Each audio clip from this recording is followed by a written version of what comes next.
بسم الله الرحمن الرحيم. الحمد لله رب العالمين والصلاة والسلام على سيدنا ونبينا محمد وعلى أهله الطيبين الطاهرين وصحبه المنتجبين وعلى جميع الأنبياء الله والمرسلين. Me emrin e Allahut të gjithëmëshirshmit me shpëlotet. Falënderimet në të sinqerta janë vetëm për Allahun e madhëruar. Paqja dhe mëshira e Allahut qofshin mbi profetin Muhammed, mbi familjen e tij të pastër, mbi shokët e tij të zgjedhur dhe mbi të gjithë të dërguarit dhe profetët e Allahut xhaleshanhu. Të nderuar dëgjues dhe shikues, që përshëndes në përshëndetjen e bukur islame. Assalamu alaikum wa rahmatullahi wa barakatuhu. Paqja, mëshira dhe begatit e Allahut qofshin mbi ju.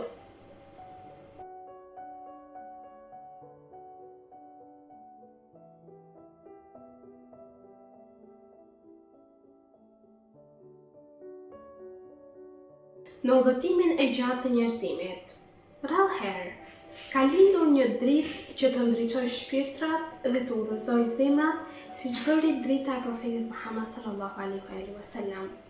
Ai ishte mishërimi i përsosmërisë njerëzore, simboli i dëmshurisë, i mëshirës dhe i moralit më të lartë që mund të arrijë një njeri. Në një kohë kur errësira e ignorancës kishte mbuluar botën, ai erdhi si një shembull i gjallë i virtytit të lartë për të treguar se madhështia nuk qëndron në pasuri apo pushtet, por në pastërtinë e shpirtit dhe në fisnikërinë e veprave. Çdo gjest i tij, çdo fjalë dhe çdo sjellje përfaqësonte një thellësar morali që i ftonte njerëzit drejt mirësisë, drejtësisë dhe dashurisë për krijesat e Zotit. Të njihemi me moralin e këtij të dërguari do të thotë të njihemi me themelin dhe thelbin e fesë islame, me frymën e mëshirës dhe me udhëzimin hyjnor që shndroi njeriu nga errësira në dritë, nga vetmia në dashuri dhe nga padrejtësia në drejtësi dhe nga humbja në udhëzim.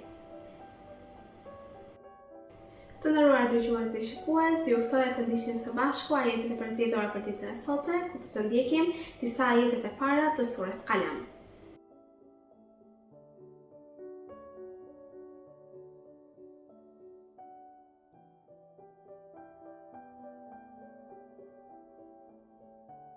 Me emrin e Allahut, të gjithëmëshirshmit, mëshirëplotit.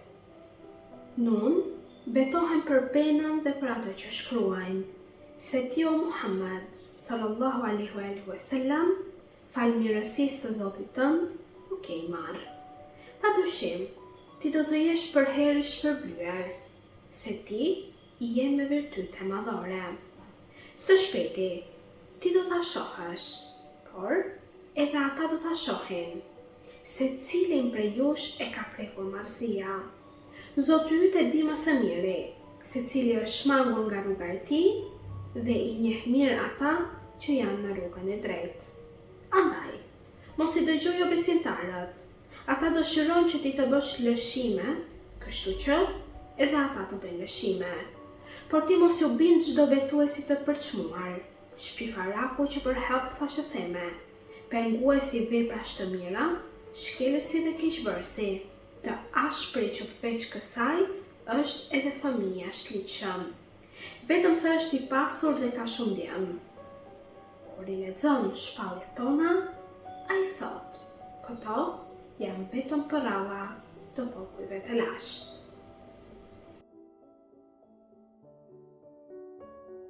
Të nderuar dëgjues dhe shikues, pasi ndoqëm së bashku ajetet e përzgjedhura për ditën e sotme, vëmre që në ajetin e 4 të surës Qalam, Allahu thotë se ti je me virtyte madhore.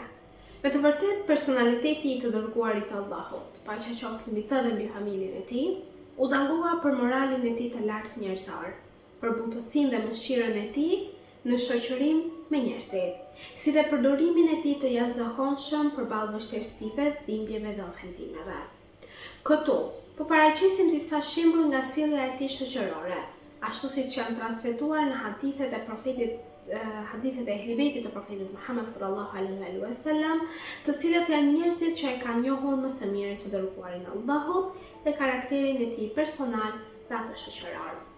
Imam Hasani paqja qoftë mbi ta, transmeton nga ajati i tij Imam Aliu paqja qoftë mbi të, se ka thënë: Pejgamberi i Allahut paqja qoftë mbi të dhe mbi familjen e tij, ishte gjithmonë me fytyrë të qeshur, pra i përballonte njerëzit me buzëqeshje dhe gëzim, me sjellje të butë, i afërt e i mëshirshëm me ta. Nuk ishte as i ashpër, as i vrasht, as zhurmë më madh, që flet me zë të ngritur. Profeti nuk ishte as fyes, as përgojlues dhe as lavdërues i tepërt. Ai, paqja qoftë mbi të, Imam Aliu pra, u thoshte njerëzve të tij, o bijt e Abdul Muttalibit, ju nuk mund t'i fitoni zemrat e njerëzve me pasuritë tuaja. Prandaj, përballojeni ata me fytyrë të qeshur dhe me buzëqeshje të bukur. Ndërsa Imam Aliu a.s. në një hadith tjetër ku e përshkruan të dërguarin e Allahut, thoshte: Profeti Muhammed ishte më bujari në dorë, më trim në zemër, më i sinqerti në fjalë, më i besuari në premtim, më i buti në natyrë dhe më fisniku në shoqëri. Kush e shihte për herë të parë ndjente karshiti, respekt e nder për të, dhe kush e njihte nga afër e donte me gjithë zemër profetin. Nuk kam parë si ai, thot Imam Aliu, as para tij dhe as pas tij. Profeti Muhammed sallallahu alaihi wasallam i përshëndeste të gjithë i pari, madje i përshëndeste edhe fëmijët dhe u jepte dorën me plot dashuri. Ai tregonte durimin dhe butësi të madhe ndaj njerëzve, sepse Profeti Muhammed sallallahu alaihi wasallam na ka thënë, më i mençuri ndër njerëz është ai që tregon më shumë butësi ndaj atyre dhe më i poshtri ndër njerëzit është ai që i poshtëron ata. Profeti Muhammed nuk e kritikonte asnjëri, nuk e poshtëronte askënd dhe nuk kërkonte tometat e të tjerëve. Ishte njeri me ndjeshmëri dhe turp të lartë. Kur donte të qortonte dikë, e bënte me mënyrën më të bukur, me butësi dhe me ndjenjë turpi e përullësia. Nëse dikush i kërkonte ndonjë ndihmë profetit, ai ia plotësonte nëse kishte mundësi, dhe në të kundërt, e ngushëllonte me fjalë të mira, me lutje, këshilla ose udhëzim. Nëse mungonte ndonjë prej shokëve të tij për 3 ditë, Profeti Muhammed sallallahu alaihi wasallam pyeste për të. Nëse ishte udhëtar, lutej për të, nëse ishte i pranishëm, e vizitonte shokun e tij, dhe nëse ishte i sëmur, e vizitonte për ta ngushëlluar. Profeti Muhammed sallallahu alaihi wasallam nuk ulej dhe as nuk ngrihej pa e përmendur Allahun xhaleshanhu. Prandaj dhe ishte me virtytet më mallore, sepse ai përkujtonte Allahun në çdo vepër dhe në çdo lëvizje të tij. Ai ishte i dërguari i Allahut dhe u zgjodh i tillë nga morali, etika dhe virtytet që kishte në karakterin e tij si person. Nuk kishte ndonjë vend të veçantë në tubime, por ai ulej aty ku kishte vende bosh dhe i udhëzonte shokët e tij të bënin njësoj. Pra nuk është se shkonte dhe ulte në krye të një tubimi se ishte i dërguari i Allahut, jo, ai kishte qef që të ulej midis njerëzve dhe ku të gjente vend bosh, ulej i dërguari i Allahut. Këtu tregohet dhe se sa modest dhe se sa i lartë ka qenë si i dërguar dhe në karakterin e tij nuk ishte fare pra mendjemadhësi ose të shihte veten si më lart nga të tjerët. Absolutisht jo. Profeti Muhammed sallallahu alaihi wasallam ishte shumë i kujdesshëm për pastërtinë.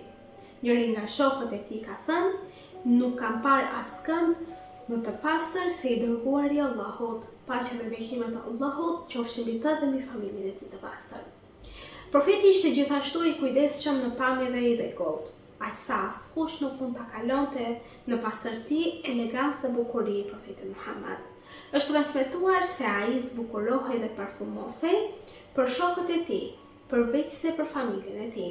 Imam Sadiku, paqja qoftë mbi të, ka thënë, i dërguari i Allahut shpenzonte më shumë për parfum si sa për ushqim. Ndërsa Imam Bakr, paqja qoftë mbi të, ka thënë, kur i dërguari i Allahut, paqja dhe bekimet e Allahut qofshin mbi të dhe mbi familjen e tij, kalonte në ndonjë rrugë, kush kalonte në ato rrugë 2 ose 3 ditë më pas, e kuptonte se profeti ka kaluar aty, nga aroma e mirë që linte pas tij. Në lidhje me moralin dhe edukatën e tij me shokët dhe me shoqërinë, profeti Muhammed sallallahu alaihi wasallam njihej kështu. Le ta shohim në hadithin e Imam Sadikut, paqja qoftë mbi të, teksa thotë: I dërguari i Allahut i ndante shikimit e tij në mënyrë të barabartë midis shokëve të tij dhe i shikonte të gjithë me drejtësi. Kur nuk i zgjati këmbët në praninë e shokëve të tij. Kur dikush i jepte dorën për t'u përshëndetur, pejgamberi nuk e lëvizte dhe nuk e lëshonte dorën e tjetrit derisa vetë personi ta tërhiqte ata.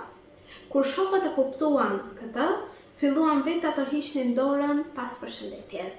Dhe nëse dikush e tërhiqte, ai gjithmonë i përgjigjej me frazën "urdhëro, jam këtu". Kështu ishte sjellja e të dërguarit të Allahut, paqja dhe bekimet e Allahut qofshin mbi ta dhe mbi familjen e tij, me shokët e tij, me të afërmit e tij dhe me popullin e tij në atë kohë. Ai sillej me të gjithë njerëzit, pra me dashuri, me mirësi, me butësi, me ndjenje më të bukur, me përulje dhe pavarësisht pozitës së tij të lartë, udhëheqëse në mesin e atij ummeti.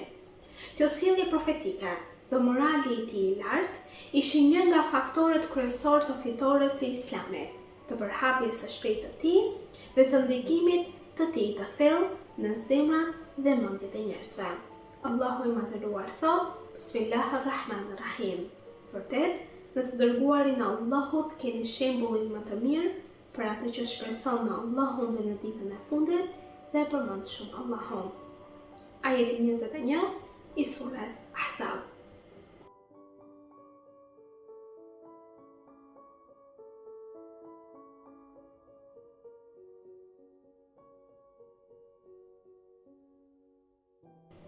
Të nderuar dëgjues dhe shikues, do doja të ndaja me ju tashmë, si në fund të emisionit për ditën e sotme, që dal nga dal për vjen e fundit, pra një thënie të shkrimtarit George Jordak, që flet për temën Zëri i Muhamedit. Çfarë thot autori? Çfarë ka thënë për profetin Muhammed? Dhe pse ky titull? Le ta shohim së bashku. Nga përvëllimi i shkretëtirës së djegur, një flak në sytë e tij. Nga rrafshësia e rërave përballë fjarmisë së diellit, një sinqeritet në buzët e tij. Nga kopshtet e Jethribit, Medinës, shkuret e Taifit dhe oazet e Hijazit, që notojnë në hapësirë si ishuj të shpërndar, në një oqean rëre në dritën e hënës, butësi në zemrën e tij dhe dëmshuri në gjoksin e tij. Nga stuhit e egra të erës, një revolt në imagjinatën e tij. Nga elekuenca e poezisë dhe ndriçimi i qiellit, një magji në gjuhën e tij, dhe një shkëndijë në shpirtin e tij. Nga vendosmëria e sinqertë dhe gjuha e mendimit, një shkëlqim në shpatën e tij dhe një mesazh në dorën e tij të djathtë. Ky është Muhamedi, i biri i Abdullahut, profeti i arabëve dhe shkatëruesi i paganizmit, që e largoi njeriu nga vëllai i tij njeri, paganizmi i paras, paganizmi i zakonit dhe raca e marrë. Fiset Quraysh e përmblidhnin botën në një dirhem që rrëshqiste nga dora beduinit për të përfunduar në xhepat e tyre.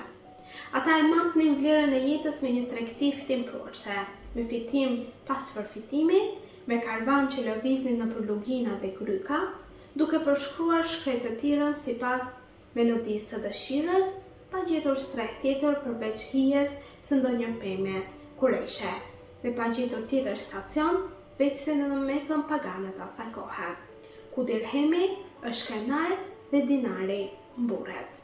Në veshët e tyre udhëtoi dhe ushtoi një zë që i drodhi nervat e tyre, u acoptoi këto dëshira dhe u atronditi botën, duke thënë: njeriu ka një vlerë tjetër nga ajo që ju njihni. Edhe beduini që endet në shkretë të tjera ka një mision tjetër nga ai që i përshkruani ju. E ai zë është zëri i profetit Muhammed sallallahu alaihi wasallam që depërtoi në veshat e këtyre Qurayshve. Arabët nga biri Abdullahut trashëguan atë zë fisnik dhe me të u përhapën në fillim mbi sipërfaqen e tokës, derisa me zërin e tij mposhtën çdo mbret e çdo sundimtar. Forcuan lidhjet mes njeriut dhe njeriut, dhe mes njeriut dhe shpirtit të krijesave, të cilat profeti i shkretëtirës i mishëroi në një Zot të drejtë, të vetëm dhe pa ortak. Hija e profetit, birit të Abdullahut, u zgjerua dhe u rrit, derisa mbuloi të gjithë botën e vjetër. Dhe ja, nga lindja e diellit e deri në perëndimin e tij, toka filloi përsëri të jap mirësi, dije dhe paqe të pafund. Profeti i shkretëtirës shtriu dorën e tij mbi tokë për të mbjellë në të farat e vëllazërisë dhe të dashurisë. Shteti i Arabëve kishte tashmë një dorë në Indi dhe një tjetër në Andaluzi, dhe në ballin e diellit u vendos kurora e një populli madhështor. Mbi atë zë u ngrit thirrja për vëllazëri njerëzore dhe për largimin e duarve të sundimtarëve nga populli, pasuria dhe përpjekjet e tij. Dhe ky zë tregoi për barazinë e njerëzve në të drejta, të vegjëlit e të mëdhenjt, të sunduarit dhe sunduesit, arabët dhe jo arabët, të gjithë janë vëllezër dhe të gjithë janë të barabartë dhe dallojnë nga njëri tjetri veçsa nga devotshmëria. Mbi atë zë u ngrit thirrja për çlirimin e gruas nga padrejtësia e burrit, çlirimin e punëtorit nga padrejtësia e punëdhënësit dhe çlirimin e skllëvërve dhe shërbëtorëve nga robëria dhe poshtërimi, sipas mendimit të kohës dhe natyrës së shoqërisë, si dhe për pjesëmarrjen e popullit në qeverisje, ndryshe nga filozofët e lashtësisë që kishin vendosur privimin e punëtorëve, zejtarëve dhe skllëvërve nga të drejtat e tyre civile, për shkak të ulësisë së profesioneve dhe zejeve që ata ushtronin, duke ndarë botën në klasa me të drejta dhe detyrime të ndryshme. Ishte më e mira që mund të arrihej për të mirën e përbashkët, sipas logjikës dhe mundësive të asaj kohe. U ndalua kamata dhe shfrytëzimi i njeriut nga njeriu. Ishte një revolucion kundër një shoqërie që u shehej nga çdo padrejtësi dhe dhomë. Të dashur vëllezër dhe motra, profeti Muhammed nuk ishte një njeri i thjeshtë, që ftonte vetë se të tjerët në moral. Ai vetë ishte morali që ecte mbi këtë sipërfaqe toksore, me një buzëqeshje që qetësonte zemrat dhe me një fjalë që shpëtonte shpirtrat. Profeti Muhammed sallallahu alaihi wasallam u bë shembulli më i plot i butësisë, i durimit dhe i faljes. Ai e trajtonte çdo njeri me respekt, pavarësisht pozitës, prejardhjes apo besimit të tij, duke i mësuar botës se dinjiteti është një e drejtë nga Zoti i gjithësisë dhe ja ka dhënë këtë dinjitet çdo krijese në tokë. Edhe kur u përball me armiqësinë të ndryshme, ai u përgjigj me falje. Kur u tradhtua, ai u përgjigj me drejtësi, dhe kur u ofendua, ai u përgjigj me mëshirë. Ky ishte profeti Muhammed.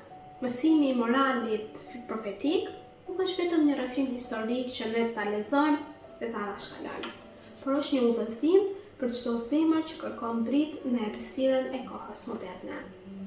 Në një botë ku njeriu shpesh harron shpirtin për hir të interesit, moralet e profetit kanë një pasqyrë që na kujton vlerat e sinqeritetit, për ulësisë dhe dashurisë pa kushte. Të ndikësh moralin e tij do të thotë të ndërgjegjësohesh për qëllimin e vërtetë të jetës. Pra, të jesh njeri që i sjell dritë të tjerëve, ashtu siç ai solli dritë mbi mbar njerëzimin. Në këto momente të nderuar dëgjues dhe shikues, ju përshëndes me përshëndetjen e bukur islame. Assalamu alaikum wa rahmatullahi wa barakatuhu. Paqja, mëshira dhe begatit të Allahut qofshin mbi ju.